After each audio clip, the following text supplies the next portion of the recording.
আসসালামু আলাইকুম শিক্ষার্থীরা, আজকে রেভিনিউ রিকগনিশনের 5th লেকচার। তবে একটা ক্ষেত্রে এটা আবার প্রথম লেকচার। কিরকম? আমি বলেছিলাম রেভিনিউ রিকগনিশনের দুইটা পার্ট আছে, একটা হচ্ছে ইনস্টলমেন্ট সেলস, একটা লং টার্ম কন্ট্রাক্ট। একটা ইনস্টলমেন্ট সেলস, একটা লং টার্ম কন্ট্রাক্ট। এইটা আমরা কমপ্লিট করেছি 4টে লেকচারের সাহায্যে। এটা অলরেডি 4টে লেকচারের সাথে কমপ্লিট হয়ে গেছে। এটার জন্য আজকে প্রথম লেকচার, আর টোটাল কাউন্ট করলে পঞ্চম লেকচার। তাহলে আমরা আসি লং টার্ম কন্ট্রাক্টে। লং টার্ম কন্ট্রাক্ট এর দুইটা মেথড আছে, একটা হচ্ছে পার্সেন্টেজ অফ কমপ্লিশন মেথড, একটা হচ্ছে কমপ্লিটেড কন্ট্রাক্ট মেথড। দুইটা মেথড কিরকম? ধরো তুমি একজন কন্ট্রাক্টর, একটা 5তলা বিল্ডিং এর কাজ নিয়েছো। প্রথম বছর পর্যন্ত দ্বিতীয় তলা পর্যন্ত কমপ্লিট হয়েছে, দ্বিতীয় তলা। তাহলে পঞ্চম তলার মধ্যে দ্বিতীয় তলা 2/5 × 100 = 40% কাজ হয়েছে। এই 40% এর মধ্যে যে প্রফিট হবে, এই 40% এর মধ্যে কতখানি প্রফিট আছে তা যে পদ্ধতিতে খুঁজে বের করবা তার নাম হচ্ছে পার্সেন্টেজ অফ কমপ্লিশন মেথড। আর পঞ্চম তলা শেষ হওয়ার পর যদি প্রফিট খুঁজে বের করো তাহলে তাকে বলা হবে কমপ্লিটেড কন্ট্রাক্ট মেথড। তাহলে আজকে আমরা আলোচনা করব পার্সেন্টেজ অফ কমপ্লিশন মেথড নিয়ে, অর্থাৎ যত পার্সেন্ট কাজ কমপ্লিট হবে তার মধ্যে প্রফিট কত আছে তা আমরা খুঁজে বের করব। এখন আসলে আমরা কিভাবে করব? ধরো তুমি একটা কাজ নিয়েছো, যে কাজটা আগামী 3 বছরে শেষ হবে, এবং সালগুলো ধরে নিই 2018, 19, 20। তাহলে আমরা প্রথমে খুঁজে বের করবো 2018 প্রফিট কত, তারপর 19-এর কত, 20-এর কত, কোন বছরের কত প্রফিট আমরা খুঁজে পাবো।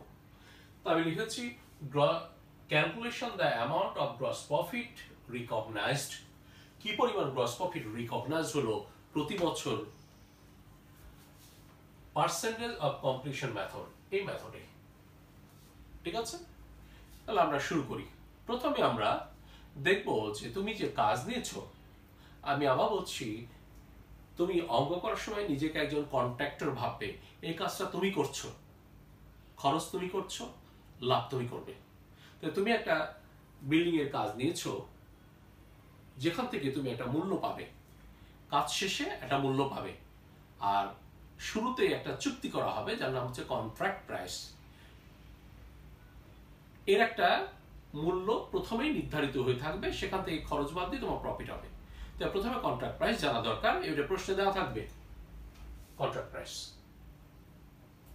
এখান থেকে খরচ বাদ দিলে প্রফিট হবে। তাহলে কন্ট্রাক্ট প্রাইস এটা দেওয়া থাকবে।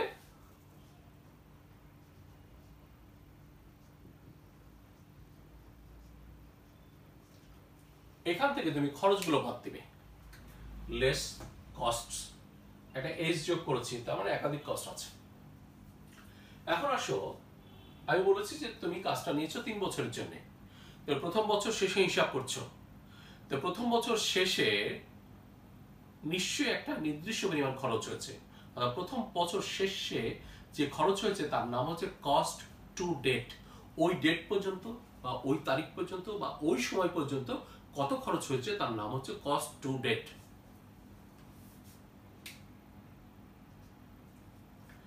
এরপর প্রথম বছর শেষে যে খরচ হয়েছে, আমি বলছি কাজটা 3 বছরের, আরো 2 বছরের খরচ হবে। সে খরচটা কি তোমার পক্ষে এক্স্যাক্টলি বলা সম্ভব কত খরচ হবে, না অনুমান করা সম্ভব? অবশ্যই অনুমান করা সম্ভব।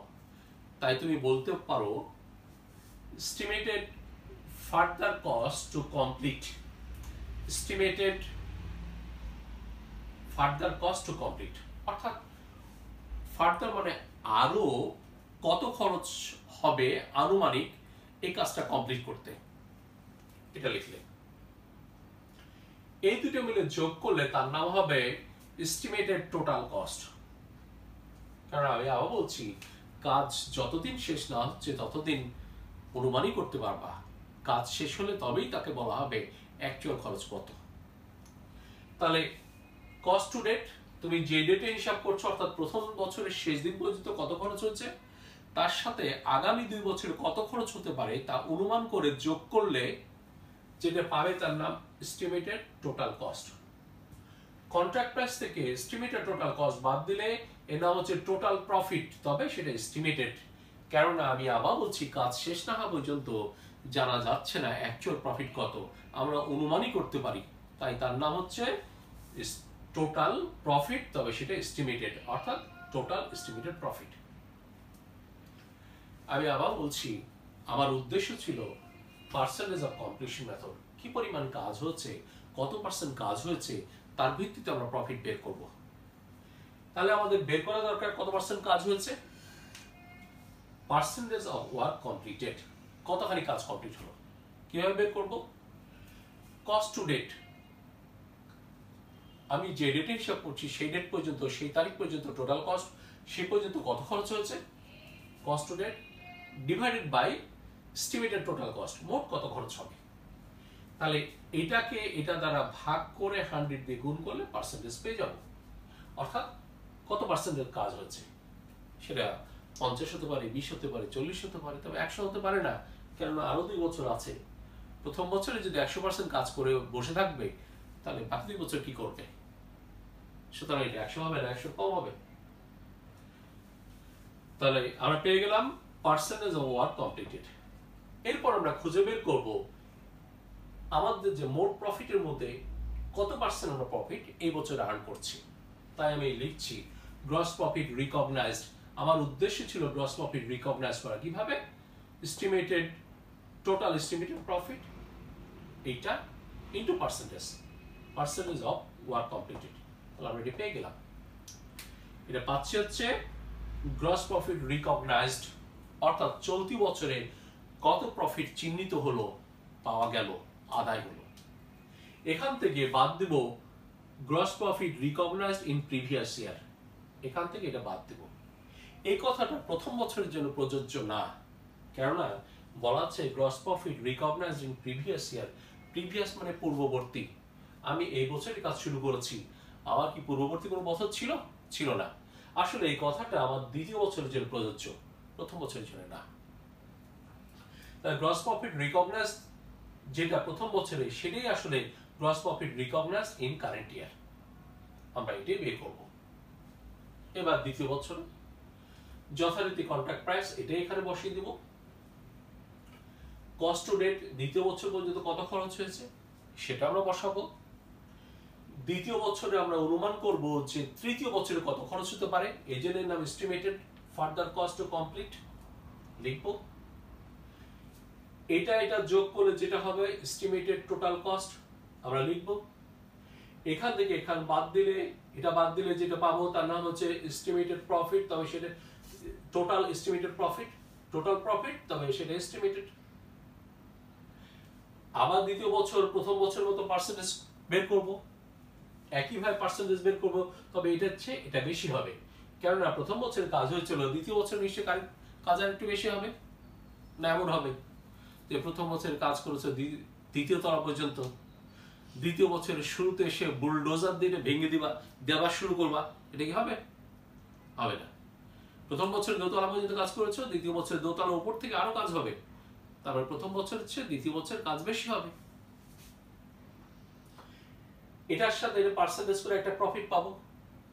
এই যে প্রফিটটা পাচ্ছি, এই প্রফিটটা কিন্তু প্রথম এবং দ্বিতীয় বছর 2 বছরের প্রফিট, কিন্তু আমি জানতে চাই শুধুমাত্র এই বছর প্রফিট কত।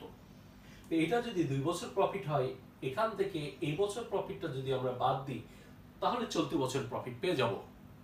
তাহলে এটা বলা আছে gross profit recognised in previous year. দ্বিতীয় বছরের ক্ষেত্রে অর্থাৎ 19 সালের ক্ষেত্রে প্রিভিয়াস হচ্ছে 18, এই প্রফিটটা আমরা বাদ দিয়ে দিলাম, দ্বিতীয় বছর প্রফিট পেলাম। এবার তৃতীয় বছর যথারীতি কন্ট্রাক্ট প্রাইস বসাবো, তারপরে বসাবো কস্ট টু ডেট, অর্থাৎ তৃতীয় বছর পর্যন্ত কত খরচ হয়েছে, estimated further cost to complete এটা এখানে থাকবে না, কেননা তৃতীয় বছর শেষ, এরপরে তার কোনো খরচ নাই, তাহলে এখানে ফার্দার কস্ট আমাদের থাকবে না। এরপরে এখান থেকে এটা বিয়োগ করলে আমরা পাচ্ছি টোটাল এস্টিমেটেড প্রফিট। এখান থেকে বিয়োগ করলে টোটাল এস্টিমেটেড প্রফিট পেলেও আমাদের আসলে এই ক্ষেত্রে যেহেতু আমরা একই লাইনে লিখছি, তা আমার লিখতে হয়েছিল এখানে হবে টোটাল প্রফিট, এস্টিমেটেড শব্দটা থাকবে না, কিন্তু যেহেতু একই লাইনে লেখা তাই শব্দটা থেকে যায়। যা আবার পার্সেন্টেজ করব, এখানে পার্সেন্টেজটা যাই করি না কেন এখানে 100 হবে, কেননা তৃতীয় বছরের কাজ শেষ, এরপরে তার কাজ হবে না। এটা থেকে এটা 100% করলে এই প্রফিটটা এখানে আসবে। এটা কিন্তু 3 বছরের টোটাল প্রফিট, এর মধ্যে এই বছরের প্রফিট আছে, এই বছরের প্রফিট আছে, সুতরাং এখান থেকে এই বছর আর এই বছর প্রফিটটা বাদ দিয়ে দিব, দিলে আমরা পেয়ে যাব 2020 সালের আসলে প্রফিট কত হলো। তাহলে শিক্ষার্থীরা এটাই হচ্ছে স্ট্রাকচার, এর বাইরে কোনো স্ট্রাকচার নাই। তোমরা অবশ্যই মনোযোগ দিয়ে স্ট্রাকচারটা দেখবে, এর মধ্যে কিছু জার্নাল আছে, একটা ব্যালেন্স শিটের অংশ আছে। তাহলে আমি জার্নাল এন্ট্রিগুলো সংক্ষেপে লিখে দিচ্ছি, আগামী ক্লাস থেকে ইনশাআল্লাহ অঙ্ক শুরু করব। শিক্ষার্থীরা, লং টার্ম কন্ট্রাক্টের পার্সেন্টেজ অফ কমপ্লিশন মেথডে 5টা জার্নাল হবে। কয়টা? 5টা। প্রথমে কস্ট টু ডেট, অর্থাৎ তোমাকে যে ডেট পর্যন্ত খরচ হয়েছে সেই ডেট পর্যন্ত খরচ রেকর্ড করার জন্য একটা জার্নাল, সেটা হচ্ছে construction process debit, material, cash, payable etcetera. তুমি যে প্রথম বছর খরচ করেছো, খরচটা কোথা থেকে করেছো? তোমার এক যে একটা বিল্ডিং তৈরি হচ্ছে, বিল্ডিং এ কি লাগবে? রড লাগবে, সিমেন্ট লাগবে, বালি লাগবে, ইট লাগবে, রড, সিমেন্ট, বালি, ইট, অনেক কিছু লাগবে। এটা তুমি ম্যাটেরিয়াল তোমার ঘর থেকে দিতে পারো। তোমার যে স্টোর আছে, তুমি যদি একটা প্রতিষ্ঠিত ব্যবসায় থাকো, তোমার ওই স্টকে অনেক কিছু থাকবে, তুমি এটা স্টক থেকে দিতে পারো, তাহলে লিখবা ম্যাটেরিয়াল। এটা নগদ কিনে দিতে পারো, সেক্ষেত্রে ক্যাশ, অথবা বাকি নিয়ে কাজে লাগাতে পারো, সেক্ষেত্রে পেয়েবল। যেহেতু প্রশ্নে উল্লেখ থাকবে না এটা নগদ নাকি বাকি না স্টোর থেকে দেওয়া হয়েছে, তাই 3টে লেখা হয়, material, cash, payable, etc etcetera. এবার প্রথম বছর শেষে যে বিল করা হবে, তুমি কাজ শেষে যতখানি কাজ হয়েছে তার ভিত্তিতে একটা বিল তৈরি করে সাবমিট করবা যার কাছে কন্ট্রাক্ট নিয়েছিল, অর্থাৎ কন্ট্রাক্টির কাছে। কন্ট্রাক্টটি ওই বিলটা নিয়ে ওই বিলের এগেইনস্টে তোমাকে টাকা দিবে। তাহলে প্রথমে তোমাকে বিল সাবমিট করতে হবে। সাবমিটের জন্য accounts receivable debit, billings on construction process credit. ওই বিল সাবমিট করার পর একটা নির্দিষ্ট সময় পরে ওই বিলের এগেইনস্টে পরীক্ষা নিরীক্ষা করে তোমাকে একটা নির্দিষ্ট পরিমাণ ক্যাশ দেওয়া হবে। অর্থাৎ তুমি বিল সাবমিট করেছো হয়তো 5 লাখ টাকা, 5 লাখ টাকা তোমাকে দেবে না, কেননা কাজ কমপ্লিট হয়নি, তবে কাছাকাছি হয়তো 4 লাখ বা 4.5 লাখ টাকা তোমাকে দিবে। এই টাকাটা তুমি আদায় করবে কার কাছ থেকে? কন্ট্রাক্টের কাছ থেকে। আর কন্ট্রাক্টই তোমার কাছে অ্যাকাউন্টস রিসিভেবল, কারণ সে তোমার customer. For cash collection, cash debit, accounts receivable credit. তুমি যে টাকা পাচ্ছ ক্যাশ ডেবিট কার কাছে? Accounts receivable. কন্ট্রাক্টই তোমার জন্য অ্যাকাউন্টস রিসিভেবল। এরপর চলতি বছরে কত টাকা প্রফিট হলো সেটা আমরা খুঁজে বের করব। কিভাবে? Construction expense debit, construction in process debit, revenue from long term contract credit. অর্থাৎ রেভিনিউ থেকে এক্সপেন্স বাদ দিলে আমরা প্রফিটটা খুঁজে পাবো। এরপর ফর ক্লোজিং এন্ট্রি, এই এন্ট্রিটা শুধুমাত্র শেষ বছরে দিতে হয়, শুধুমাত্র শেষ বছরে। ধরো তুমি 2018, 19 এবং 20 3 বছর অঙ্ক করছো। যদি 18 সালের জার্নাল চাই, যদি 2018 সালের জার্নাল চাওয়া হয় তাহলে এটা দরকার নাই।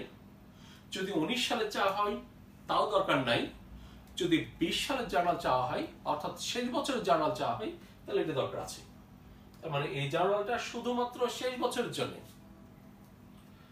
For closing entry, billings on construction in process debit, construction in process credit. তাহলে আমি বলছি সাধারণত এর 4টে জার্নাল হবে, 4 জার্নালস, শুধুমাত্র শেষ বছরের জন্য একটা জার্নাল, তাহলে সর্বোচ্চ 5টা জার্নাল। তো শিক্ষার্থীরা আজকের মতো এখানেই, আমি পরের ক্লাসে একটা উদাহরণ নিয়ে হাজির হব। ততক্ষণ আল্লাহ হাফেজ।